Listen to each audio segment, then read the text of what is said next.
Hi, my name is Joseph Richter, and this is The Persuasive Speech. Steven Spielberg, one of the most famous movie directors of all time, once said, "Technology can be our best friend, and technology can be the biggest party pooper of our lives. It interrupts our own stories, interrupts our ability to have a thought or a daydream, to imagine something wonderful, because we're too busy bridging the walk from the cafeteria back to the office while using a cell phone." In 1876, Alexander Graham Bell was the first person to ever create a telephone. And nearly 1 century later, in 1973, Motorola famously made the first cell phone. And nearly 20 years after that, in 1992, IBM created the first smartphone. Technology has progressed into something that people thought would never happen. And I think all of us, including myself, take this for granted each day we live. Pew Research Center as posted as of December 27th in 2013 that 90% of all Americans, have cell phones, and 64% of those people have smartphones. And since the survey was taken in 2013, you can only imagine the increase of cell phones owned, specifically smartphones. Oh, don't get me wrong. Cell phones are good for society. They connect us to the world. They are good for emergencies. In one click of a button, you could have a police officer or ambulance come and assist you wherever you need. It's also good to connect us. Before the invention of the first telephone, the best communication was by mail, which took weeks, months, even years to hear back from, and this just smoothed up the process.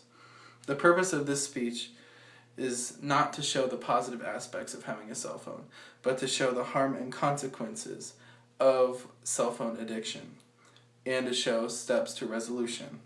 According to my survey, all of you have one of these. One of you have a cell phone, and all of you have a smartphone.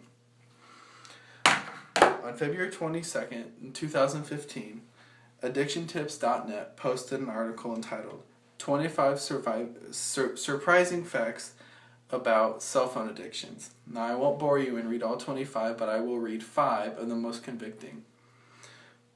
40% of Americans are addicted to their cell phones. The average person that has a cell phone checks it 110 times a day. And just wait. The over-addicted check their phones almost 990 times per day.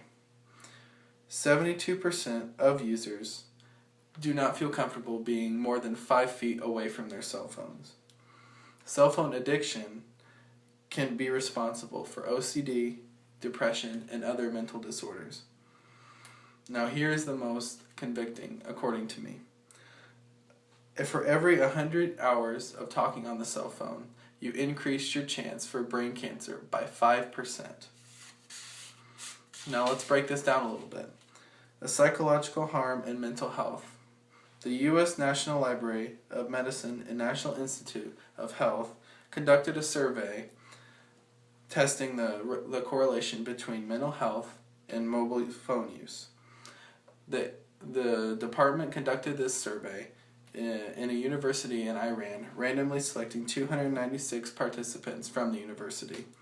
Each student was given 2 questionnaires to test their knowledge on their mental health and their participants' cell phone addictions.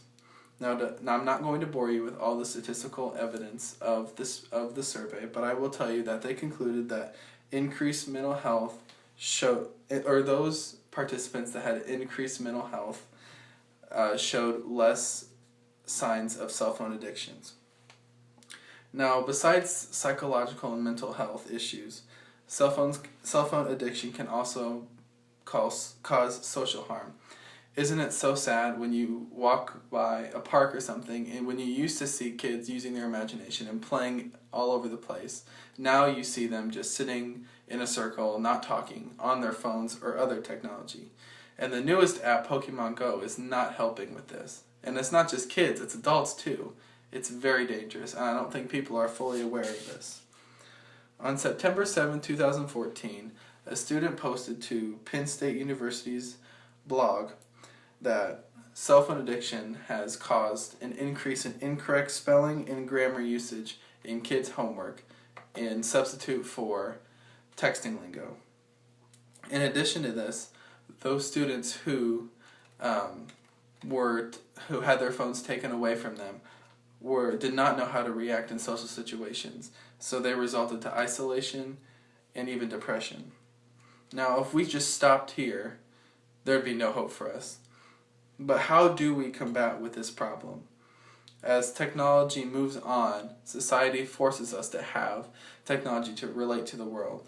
And if we step away or simply can't afford the newest technology, we lose connection with the world.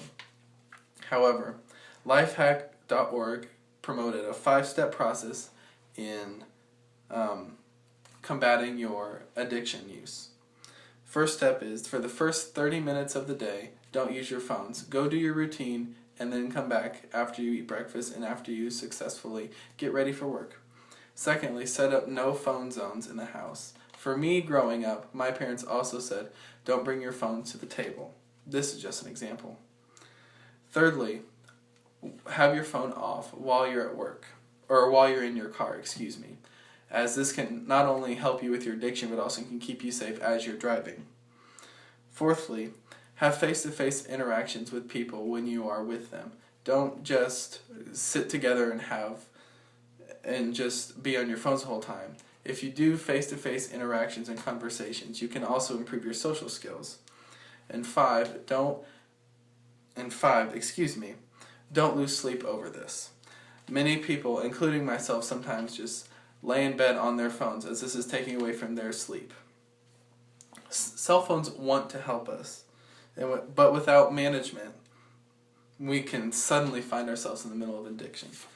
To conclude, I will read a quote from Andrew Stanton, another famous movie director.